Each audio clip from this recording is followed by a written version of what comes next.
ओम शांति। मुरली में आगे बढ़ने से पहले हम हर रोज़ सुबह 4 बजे अमृत वेले लाइव करते हैं यूट्यूब पर, जहाँ पे हम किसी भी म्यूज़िक का इस्तेमाल नहीं करते और कम से कम कमेंट्री में पावरफुल ज्वालामुखी योग में स्थित रहने का पुरुषार्थ करते हैं। तो सभी से रिक्वेस्ट है, सुबह अमृत वेले ज़रूर ज्वाइन करना। साथ साथ इस वीडियो को लाइक ज़रूर करें ताकि हम ज़्यादा से ज़्यादा आत्माओं तक ये सेवा पहुंचा सके। ओम शांति। आज है 11 मई 2026। प्रातः मुरली मधुबन से बाप दादा कहे, मीठे बच्चे, बाबा आए हैं आप बच्चों को अपने समान महिमा लायक बनाने। बाप की जो महिमा है वह अभी तुम धारण करते हो। प्रश्न, भक्ति मार्ग में परमात्मा माशूक को पूरा न जानते भी कौन से शब्द बहुत प्यार से बोलते और याद करते हैं? उत्तर, बहुत प्यार से कहते और याद करते हैं, हे माशूक, तुम जब आएंगे तो हम सिर्फ आपको ही याद करेंगे और सबसे बुद्धि योग तोड़ आपके साथ जोड़ेंगे। अब बाप कहते हैं, बच्चे, मैं आया हूँ तो देही अभिमानी बनो। मैं आया हूँ तो देही अभिमानी बनो। इसी का मतलब क्या? देह के संबंधों में जो आत्मा की रग फंसी हुई है। क्यों फंसी हुई है? क्योंकि बाबा के साथ यथार्थ योग के साथ संबंध जुटने में कहीं ना कहीं कमी रह गई है। तो आत्मा, बाबा कहते हैं, मैं आया हूँ तो देही अभिमानी बनो। तुम्हारा पहला फ़र्ज़ है प्यार से बाप को याद करना। तो जितना जितना मैं आत्मा बाबा को सभी संबंधों के साथ यथार्थ योग करूँगी, उन संबंधों की शक्ति खुद में भरूँगी, उन संबंधों की पवित्रता खुद में भरूँगी, उतना स्वतः ही उस संबंध के पवित्रता की शक्ति उस संबंध वाली सभी आत्माओं को ऑटोमेटिकली मिलती रहेगी। माना समझो, अगर मैंने बाबा के साथ योग में यथार्थ योग से माता पिता का संबंध जोड़ा तो उस संबंध की पवित्रता मुझ आत्मा में आएगी और मुझ आत्मा से ऑटोमेटिकली 84 जन्मों में जिन आत्माओं ने मेरे साथ माता पिता का संबंध निभाया, उन सबको वो पवित्रता की शक्ति ऑटोमेटिकली मिलेगी और इसी विधि से फिर हिसाब किताब जल्द से जल्द चुकतू हो जाते हैं। ओम शांति। मीठे मीठे जीव की आत्माओं को परमपिता परमात्मा, जिसने अब शरीर का लोन लिया है, बैठ समझाते हैं कि मैं साधारण बूढ़े तन में आता हूँ। तो फील करे परमधाम से शिव बाबा नीचे उतरकर अवतरित होते हैं ब्रह्मा बाबा की भ्रिकुटी में, हिस्ट्री हॉल में, और अवतरित होकर हमें ये मुरली समझा रहे हैं, पढ़ा रहे हैं। आकर बहुत बच्चों को पढ़ाता हूँ। ब्रह्मा मुख वंशावली ब्राह्मण बच्चों को ही समझाएंगे, ज़रूर मुख द्वारा ही समझाएंगे। और किसको समझाएंगे? कहते हैं, बच्चे, तुम मुझे भक्ति मार्ग में बुलाते आए हो। हे पतित पावन, भारत खास और दुनिया में आम सब बुलाते हैं। भारत ही पावन था, बाकी सब शांति धाम में थे। बच्चों को यह स्मृति में रखना चाहिए कि सतयुग त्रेता किसको कहा जाता है, द्वापर कलयुग किसको कहा जाता है, उनमें कौन कौन राज्य करते थे। तुम्हारी बुद्धि में पूरी नॉलेज है तो फील करना, सृष्टि चक्र का चित्र जो है बुद्धि के सामने लाना, सतयुग त्रेता में क्या है और द्वापर कलयुग में क्या है। जैसे बाप को रचना के आदि मध्य अंत का ज्ञान है, वैसे तुम्हारी बुद्धि में भी है। बाप जो ज्ञान देते हैं वह बच्चों में भी ज़रूर होना चाहिए। बाप आकर बच्चों को आप समान बनाते हैं।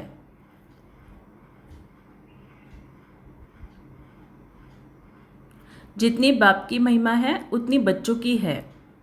बाप ने बच्चों को जास्ती महिमावान बनाया है। हमेशा समझो कि शिव बाबा इन द्वारा सिखाते हैं। आत्मा ही एक दो से बात करती है, परंतु मनुष्य देह अभिमानी होने के कारण समझते हैं फलाना पढ़ाता है। तो हमेशा याद रखना है, चाहे कोई भी आत्मा मुरली पढ़े या सुनाए, हमेशा एक कॉन्शियसनेस में रहना चाहिए कि शिव बाबा हमें पढ़ा रहे हैं। वास्तव में करती सब कुछ आत्मा है, आत्मा ही पाठ बजाती है। देही अभिमानी बनना है। आगे का ध्यान से सुनना। घड़ी घड़ी अपने को आत्मा समझना है, इसीलिए बार बार दिन भर में कई बार 1-1 मिनट के अशरीरी स्थिति के ट्रैफिक कंट्रोल के ड्रिल। जब तक अपने को आत्मा नहीं समझेंगे, अंडरलाइन, जब तक अपने को आत्मा नहीं समझेंगे तो बाप को भी याद नहीं कर सकेंगे। तो जो बोलते हैं कि हमें परम धाम में अतीन्द्रिय सुख की अनुभूति ही नहीं होती, हम कितना याद करने के लिए बैठते हैं लेकिन हमें दूसरे ही याद आते हैं, उसका एकमात्र कारण है आप योग में तो बैठते हो, चलो समझो आधा घंटा योग करने की प्रैक्टिस करनी है आपको। आप खुद को 1 मिनट भी आत्मा नहीं समझते, बस आपको परम धाम में जाने की ही जल्दी होती है, तो जाते हैं परम धाम, फिर बाबा को याद करने के लिए बैठते हैं, फिर दूसरे चीज़ें याद आती है।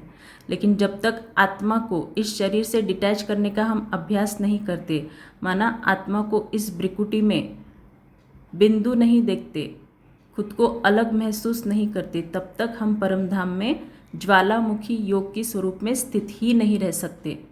चाहे कितने भी साल से ज्ञान में हो, 20 साल, 25 साल, 30 साल, समझो आप आधे घंटे का योग कर रहे हो, उसमें से कम 10 से 15 मिनट अगर आप अशरीरी स्थिति में स्थित रहते हो, माना भ्रिकुटी में आत्मा को देखने की पुरुषार्थ करते हो, ये इजी पुरुषार्थ नहीं है, इसमें बहुत मेहनत है।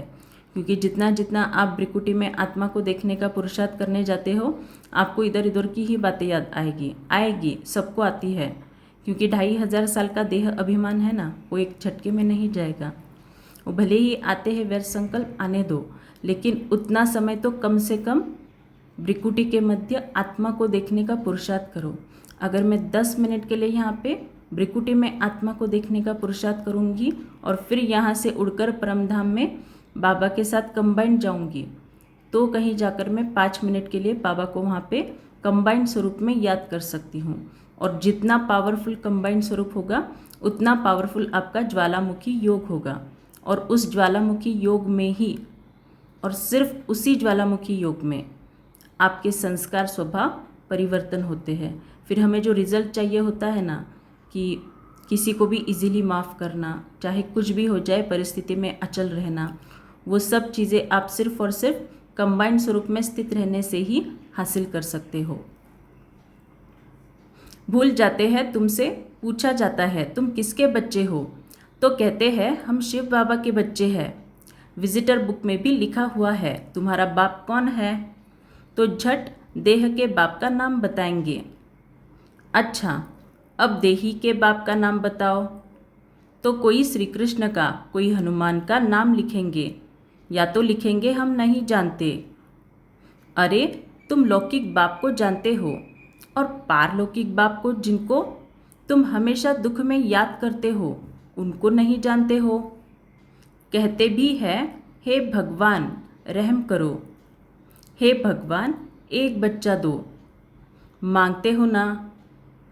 अब बाप बिल्कुल सहज बताते हैं तुम देह अभिमान में बहुत रहते हो, इसलिए बाप के वर्षे का नशा नहीं चढ़ता है। तुमको तो बहुत नशा चढ़ना चाहिए। भक्ति करते ही है भगवान से मिलने के लिए। यज्ञ, तप, दान, पुण्य आदि करना, यह सब भक्ति है। सब एक भगवान को याद करते हैं। बाप कहते हैं सुनना, मैं तुम्हारा पतियों का पति हूँ, बापों का बाप हूँ। सब बाप भगवान को याद जरूर करते हैं। तो पतियों का पति माना क्या? पति का अर्थ ही है हमारी संभाल करने वाला। तो शिव बाबा पतियों का पति माना सभी की संभाल करने वाला। आत्माएं ही याद करती है। भल कहते भी है भ्रिकुटी के बीच में चमकता है अजब सितारा, परंतु यह बिगर समझ के ऐसे ही कह देते हैं, रहस्य का कुछ भी पता नहीं। तुम आत्मा को ही नहीं जानते हो तो आत्मा के बाप को कैसे जान सकेंगे। दीदार तो होता है भक्ति मार्ग वाला। भक्ति मार्ग में पूजा के लिए बड़ा बड़ा लिंग रख देते हैं, क्योंकि अगर बिंदी का रूप दिखाए तो कोई समझ न सके। यह है महीन बात। परमात्मा जिसको अखंड ज्योति स्वरूप कहते हैं, मनुष्य कहते हैं उनका कोई बहुत बड़ा रूप है। ब्रह्म समाजी मठ वाले ज्योति को परमात्मा कहते हैं। दुनिया में यह किसको पता नहीं है कि परमपिता परमात्मा बिंदी है। तो मूंछ पड़े हैं। बच्चे भी कहते हैं बाबा किसको याद करे। हमने तो सुना था वह बड़ा लिंग है, उनको याद किया जाता है। अब बिंदी को कैसे याद करे। अरे तुम आत्मा भी बिंदी हो, बाप भी बिंदी है।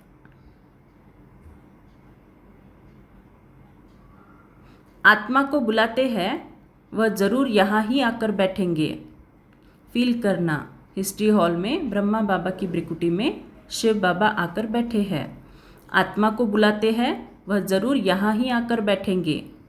भक्ति मार्ग में जो साक्षात्कार आदि होता है, यह है सब भक्ति। भक्ति भी एक की नहीं करते, बहुतों को भगवान बना दिया है। भगत जो भक्ति करते रहते हैं, उनको भगवान कैसे कहेंगे।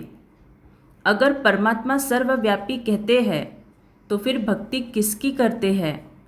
सो भी भिन्न प्रकार की भक्ति करते हैं। बाप समझाते हैं। फील करना, संदली पर बैठकर हिस्ट्री हॉल में बाबा हमें समझा रहे हैं। शिव बाबा ब्रह्मा बाबा की भ्रिकुटी में। बच्चे ऐसे मत समझो कि हमको अनेक वर्ष जीना है। अभी समय बहुत नज़दीक होता जाता है, तो हम आसार भी देख रहे हैं कि समय कितना नज़दीक आ चुका है। विनाश हुआ कि हुआ। निश्चय रखना है, बाबा को ब्रह्मा द्वारा स्थापना करानी है। बाप खुद कहते हैं मैं इस द्वारा तुमको सृष्टि के आदि मध्य अंत का राज बताता हूँ। गाते भी है ब्रह्मा द्वारा स्थापना। यह नहीं जानते कि नई दुनिया को विष्णुपुरी कहा जाता है।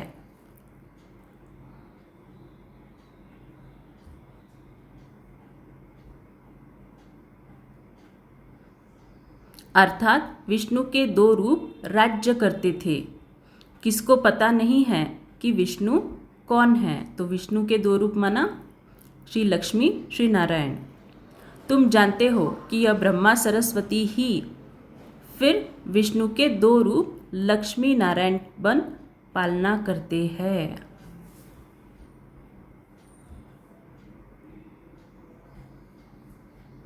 ब्रह्मा द्वारा स्थापना, विष्णुपुरी अर्थात स्वर्ग की फिर पालना करेंगे। तुम्हारी बुद्धि में आना चाहिए बाप ज्ञान का सागर है, मनुष्य सृष्टि का बीज रूप है। तो जहाँ जहाँ पे बाबा की महिमा आती है उसको लिखना ही लिखना है। क्यों लिखना है इसका एक राज बताती हूँ। द्वापर युग से बाबा बोलते हैं ना, आपे ही पूज्य आपे ही पुजारी। तो हम ही पूज्य थे सतयुग त्रेता में और पुजारी बन गए द्वापर युग से। तो सबसे पहले पुजारी कौन बना, हम ही बना। इसी का मतलब क्या, हमारे भक्तों को भी देवताओं का ज्ञान हम ही ने दिया कि ये लक्ष्मी नारायण है, इनकी पूजा करो। फिर ये राम सीता है, इनकी पूजा करो। गणेश की पूजा करो, हनुमान की पूजा, ये सब हमने ही बताया है हमारी भक्तों को। और हमारे भक्त क्या करते हैं, हमको ही कॉपी करते हैं हाँ जी बोल के। फिर हमने द्वापर युग से बाबा ने एक मुरली में बताया था, सबसे पहला झूठ जो बोलते हो तुम, वो द्वापर युग से। तो सबसे पहला झूठ वाक्य ये है कि परमात्मा ईश्वर सर्वव्यापी है। ये झूठ सबसे पहले हमने ही बोला था। इसी का मतलब क्या, हमारे भक्तों को हमने ही चीख चीख कर बताया कि ईश्वर सर्वव्यापी है, सर्वव्यापी है। कण कण में है, पत्थर भित्तर ठिक्कर में है, ये हमने ही बताया है हमारे भक्तों को। तो उस पाप कर्म का अगर हमें प्रायश्चित नहीं, उस पाप कर्म का अगर हिसाब किताब चुकतू करना है तो उसके लिए हमें ये मुरली में बाबा के जो भी महावाक्य आते हैं बाबा की महिमा के, कि सबका पिता परमपिता परमात्मा एक है, बाप ही ज्ञान का सागर है, वही सद्गति दाता है, ये बाबा की जो महिमा आती है ना वो लिखना है। वो लिखने से फिर हमने वो जो पाप किया है ना वो हिसाब किताब चुकतू हो जाता है। इतना गुह्य कर्मों की गति है। हमें लगता है सिर्फ पॉइंट्स ही तो लिखने हैं, आप सिर्फ पॉइंट्स नहीं लिख रहे हो, आप पॉइंट्स लिख के आपके जो हिसाब किताब है ना द्वापर युग से उसको चुकतू कर रहे हो। इसीलिए राजा हर कोई नहीं बनता, राजा वही बनता है जो हर तरीके से पुरुषार्थ करता है, ज्ञान योग धारणा सेवा। अगर ज्ञान और योग में पक्के बन जाते हो ना, धारणा और सेवा ऑटोमेटिकली हो जाती है, धारणा और सेवा ऑटोमेटिकली हो जाती है। ये बहुत गुह्य बात है, उसके ऊपर चिंतन करना। वह इस ड्रामा के आदि मध्य अंत को जानते हैं, वही पतित पावन है। लिखना है इन सभी चीज़ों को, इन सभी महावाक्यों को। जो बाप का धंधा है वही तुम्हारा है, तुम भी पतित से पावन बनाते हो। अभी यहाँ पे बाबा हमें बोल रहे हैं तुम भी पतित से पावन बनाते हो। इसका मतलब हम एक्चुअल में पतित से पावन बनाते हो ये नहीं है। हम जितना जितना खुद को प्योर बनाते हैं, जो हम परम धाम में योग करते हैं बाबा के साथ कंबाइंड स्वरूप में, उसमें आत्मा शुद्ध बनती है। तो जितना जितना आत्मा शुद्ध बनती है उतना वो शुद्ध आत्मा इस ज्ञान को धारण कर सकती है इजीली। और जितना मैं आत्मा इस ज्ञान को धारण करूँगी, मुझ आत्मा से जो वाइब्रेशंस निकलेंगे वो सारे विश्व के लिए गति सद्गति का बल देने का कार्य करती है। ये है दूसरों को पतित से पावन बनाने का कार्य। वैसे करते तो बाबा है, लेकिन इंस्ट्रूमेंट हम आत्मा को बनाते हैं। दुनिया में एक बाप के 3-4 बच्चे होंगे। कोई बच्चा बहुत ऊंचा चढ़ा हुआ होगा, कोई बिल्कुल नीचे होगा। यहाँ तुमको बाप एक ही धंधा सिखाते हैं, तुम पतितों को पावन बनाओ। सबको यह लक्ष्य दो कि शिव बाबा कहते हैं मुझे याद करो। गीता में श्री कृष्ण भगवान उवाच लिख दिया है, तुमको समझाना है भगवान तो निराकार पुनर्जन्म रहित है, बस यही भूल है। तो हमने यही भूल की थी, सबको जो भी बताया था ईश्वर पर सर्वव्यापी है ठिक्कर बित्तर। तो बाबा बोल रहे तुमको समझाना है भगवान तो निराकार पुनर्जन्म रहित है, बस यही भूल है। अभी तुम बच्चे श्री कृष्णपुरी के मालिक बन रहे हो। कोई राजधानी में आते हैं, कोई प्रजा में। श्री कृष्णपुरी कहा जाता है क्योंकि श्री कृष्ण सभी को बहुत ही प्यारा है। बच्चे प्यारे लगते हैं ना, बच्चों का भी माँ बाप से प्यार हो जाता है, प्यार सारा बिखर जाता है। अब बाप समझाते हैं, फील करना। हिस्ट्री हॉल में ब्रह्मा बाबा की ब्रिकुटी में शिव बाबा बैठकर मुझे समझा रहे हैं। अब बाप समझाते हैं, तुम अपने को शरीर मत समझो, घड़ी घड़ी अपने को आत्मा निश्चय करो, आत्म अभिमानी बनो। बाप भी निराकार है, यहाँ भी शरीर लेना पड़ता है समझाने के लिए। घड़ी घड़ी अपने को आत्मा निश्चय करो, माना दिन भर में बार बार 1 मिनट 2 मिनट की पावरफुल अशरीरी स्थिति की ड्रिल। बिगर शरीर तो समझा नहीं सकेंगे। अगर समझो बाबा ने बिना शरीर लिए समझाने की हमें कोशिश भी की ना, हम एक बात भी नहीं समझ सकेंगे। क्यों? क्योंकि द्वापर युग से आत्मा के ऊपर इतनी जंग पड़ी हुई है कि बाबा की उस प्रेरणा को हम कैच ही नहीं कर सकेंगे। इसीलिए बाबा को शरीर का आधार लेना पड़ता है। तुमको तो अपना शरीर है, बाबा फिर लोन लेते हैं। बाकी इसमें प्रेरणा आदि की बात ही नहीं।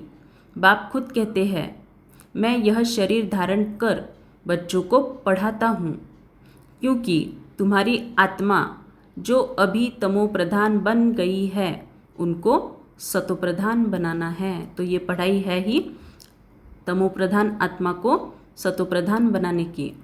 तो सिर्फ योग से हम सतो प्रधान नहीं बनेंगे, योग तो करना है, योग से आत्मा शुद्ध बनती है और वो शुद्ध आत्मा जब इस ज्ञान मुरली को प्रैक्टिकल स्वरूप में धारण करती है तब जाके वो संपूर्ण पवित्र सतोप्रधान पावन बनती है। कई कई ऐसे भी होते हैं जो सिर्फ योग योग योग करते हैं। क्यों? क्योंकि बाबा ने कहा है योग तो मुख्य सब्जेक्ट है, सारा मदार योग पे है, तो बहुत पावरफुल योग करते हैं, सच में करते हैं। लेकिन जब संबंध संपर्क में आते हैं तो लोगों से घृणा करना, फिर किसी से ईर्ष्या द्वेष भाव, किसी के लिए बहुत सारा नेगेटिव सोचना, तो क्या ये मुरली से खिलाफ है, श्रीमत के खिलाफ है या श्रीमत के अनुसार है? जब तक आप श्रीमत पर नहीं चलेंगे, श्रीमत पर चलना माना क्या? बाबा मुरली में हमें जो भी बताते हैं, बच्चे ये करो ये मत करो, उस अनुसार अगर हम चलते हैं तो हम श्रीमत पर चल रहे हैं। और अगर श्रीमत पर चल रहे हैं तभी जाकर आत्मा संपूर्ण पवित्र बनेगी। संपूर्ण पवित्रता की परिभाषा ही है मनसा वाचा कर्मणा संपूर्ण पवित्रता। सोचना इसके ऊपर। गाते भी है पतित पावन आओ, परंतु अर्थ नहीं समझते। अभी तुम समझते हो बाप कैसे आकर पावन बनाते हैं। तो कैसे पावन बनाते हैं? ज्ञान और योग से। यह भी तुम जानते हो सतयुग में सिर्फ हमारा ही छोटा झाड़ होगा। तुम स्वर्ग में जाएंगे, बाकी जो इतने खंड हैं उनका नाम निशान नहीं होगा। तो कहाँ चले जाएंगे बाकी के खंड? पानी के नीचे। भारत खंड ही स्वर्ग होगा। परम पिता परमात्मा ही आकर हेवन की स्थापना करते हैं।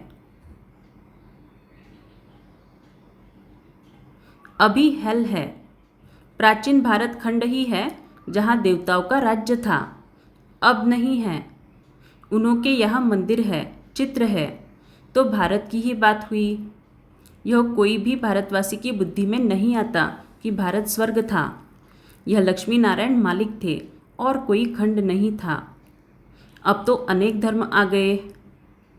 भारतवासी धर्म भ्रष्ट कर्म भ्रष्ट बन गए हैं। श्री कृष्ण को श्याम सुंदर कह देते हैं परंतु अर्थ नहीं समझते। बरोबर यह सावरा था ना। कहते हैं श्री कृष्ण को सर्प ने डसा तो सावरा हो गया। अब वह तो सतयुग का प्रिंस था, कैसे काला हो गया? अभी तुम यह बातें समझते हो। श्री कृष्ण के माँ बाप भी अभी पढ़ रहे हैं। माँ बाप से उत्तम श्री कृष्ण गाया हुआ है। माँ बाप का कोई नाम नहीं है, नहीं तो जिस माँ बाप से ऐसा बच्चा पैदा हुआ वह माँ बाप भी प्यारे होने चाहिए, परंतु नहीं। महिमा सारी राधे कृष्ण की है। तो श्री कृष्ण को जन्म देने वाले जो भी आत्माएं होंगी वो भी अभी कहीं ना कहीं इस मुरली को सुन रही है, बाबा की ज्ञान योग धारणा सेवा पर एक्यूरेटली चल रही है। सीधा साधा नहीं, एक्यूरेटली। क्योंकि सोचो अगर श्री कृष्ण को जन्म देना है तो वो दोनों आत्माएं कितनी योग युक्त होनी चाहिए, क्योंकि योग बल से ही तो श्री कृष्ण का जन्म होना है ना। तो वो भी आत्माएं बहुत स्पेशल। माँ बाप की कुछ नहीं, तुम्हारी बुद्धि में ज्ञान है। ज्ञान है दिन, भक्ति है रात। अंधियारी रात में ठोकर खाते रहते हैं। अभी तुम बच्चों को समझाया जाता है। फील करना। हिस्ट्री हॉल में बाबा संदली पर बैठ के मुझे समझा रहे हैं। घर में रहो, यह सर्विस भी करते रहो। कोई को भी समझाओ तुम आधा कल्प के आशिक हो, एक माशूक के। तो घर में रह के कैसे समझाएंगे? जब मैं आत्मा इस ज्ञान का प्रैक्टिकल स्वरूप बनती हूँ उतना ऑटोमेटिकली मेरे कर्मों द्वारा सामने वाली आत्मा को समझानी मिलती रहती है। वहाँ पे मुख से ज्ञान सुनाने की ज़रूरत ही नहीं है। भक्ति मार्ग में सभी उनको याद करते हैं तो आशिक ठहरे ना, परंतु माशूक को पूरा जानते नहीं हैं। याद बहुत प्यार से करते हैं, हे माशूक तुम जब आएंगे तो हम सिर्फ आपको ही याद करेंगे और सबसे बुद्धि योग तोड़ आपके साथ जोड़ेंगे। ऐसे तो गाते थे ना, परंतु बाप से हमको क्या वर्षा मिलता है यह किसको भी पता नहीं है। अब बाप समझाते हैं, तुम देही अभिमानी बनो। बाप को याद करना तुम बच्चों का पहला फर्ज है। बच्चा हमेशा बाप को, बच्ची माँ को याद करती है। हम जिन्स है ना। बच्चा समझता है हम बाप का वारिस बनेंगे। बच्ची थोड़े ही कहेगी, वह तो समझती है हमको पियर घर से ससुर घर जाना है। अब तुम्हारा निराकार और साकार पियर घर है।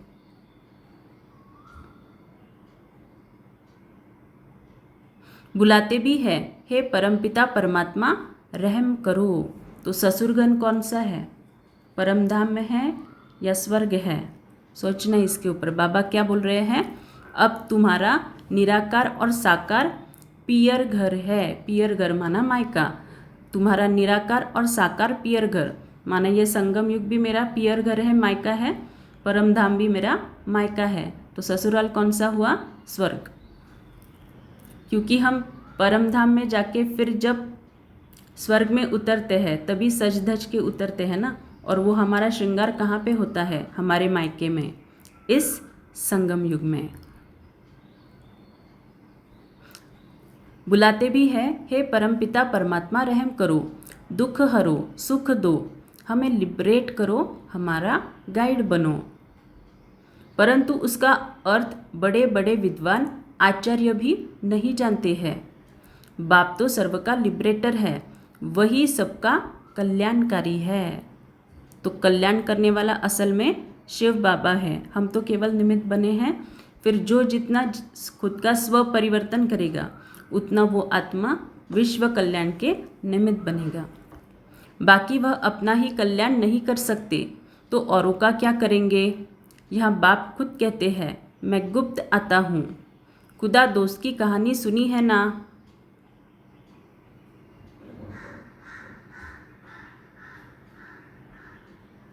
अब यह पुल है कलयुग और सतयुग के बीच का, उस पार जाना है। तो इस संगम युग को बाबा आज ब्रिज बोल रहे हैं। पुल नदी के ऊपर होती है ना पुल, इस नदी से इस पार से उस पार जाना है तो हम पुल से क्रॉस करते हैं। तो ये संगम युग भी एक ब्रिज की तरह है। अब खुदा तो बाप है, दोस्त भी है, माता पिता शिक्षक का भी पार्ट बजाते हैं। देखो स्टार्टिंग में ही बाबा ने बोला है देही अभिमानी बनो, क्वेश्चन आंसर में। फिर यहाँ पे बाबा बोल रहे हैं बाबा सभी संबंधों से पार्ट निभाते हैं हमारे साथ। इसी का मतलब क्या? बाबा के साथ मैं जितना जितना सभी संबंधों के साथ यथार्थ योग में रहूँगी उतना मैं आत्मा बहुत इजीली देही अभिमानी बन सकूँगी। यहाँ तुमको साक्षात्कार होता है तो जादू जादू कह देते हैं। साक्षात्कार तो नौदा भक्ति वालों को भी होते हैं, बहुत तीखे भक्त होते हैं। दर्शन दो नहीं तो हम गला काटते हैं, तब साक्षात्कार होता है। उनको नौदा भक्ति कहा जाता है। तो बाबा आज नौदा भक्ति की डेफिनेशन बता रहे हैं, क्या होती है नौदा भक्ति। यहाँ नौदा भक्ति की बात नहीं, घर में बैठे बैठे भी बहुतों को साक्षात्कार होते रहते हैं। दिव्य दृष्टि की चाबी मेरे पास है। तो ये कभी नहीं समझना कि कोई आत्मा अगर बहुत ज़्यादा योगयुक्त है, श्रेष्ठ योगी है तो वो हमें बाबा का साक्षात्कार करा रही है। नहीं, आत्माएं सिर्फ इंस्ट्रूमेंट है, निमित्त है, कराने वाला बाबा है। अर्जुन को भी मैंने दिव्य दृष्टि दी ना। यह विनाश देखो, अपना राज्य देखो, अब मामेकम याद करो। मामेकम का मतलब है मुझ एक को याद करो तो यह बनेंगे। अभी तुम समझते हो विष्णु कौन है? मंदिर बनाने वाले खुद नहीं जानते। विष्णु द्वारा पालना। 4 भुजा का अर्थ ही है 2 भुजा मेल की, 2 भुजा फीमेल की। विष्णु के 2 रूप लक्ष्मी नारायण हैं, परंतु समझते कुछ भी नहीं। तो हम भी एक जन्म में लक्ष्मी बनेंगे, एक जन्म में नारायण बनेंगे। किसका भी ज्ञान नहीं है, न शिव बाबा का न विष्णु का। पहले पहले बाबा का आकर्षण था, बहुत आते थे। शुरुआत में सारा आंगन भर जाता था, जज मैजिस्ट्रेट सब आते थे। फिर विकार का झगड़ा शुरू हुआ, कहने लगे, बच्चे नहीं पैदा होंगे तो सृष्टि कैसे चलेगी? यह तो सृष्टि बढ़ने का कायदा है। गीता की बात ही भूल गए कि भगवान वाच काम महाशत्रु है, उस पर जीत पानी है। कहने लगे, स्त्री पुरुष दोनों इकट्ठे आए तो उनको ज्ञान दो, अकेले को नहीं दो। अब दोनों भी आए तो देवे ना।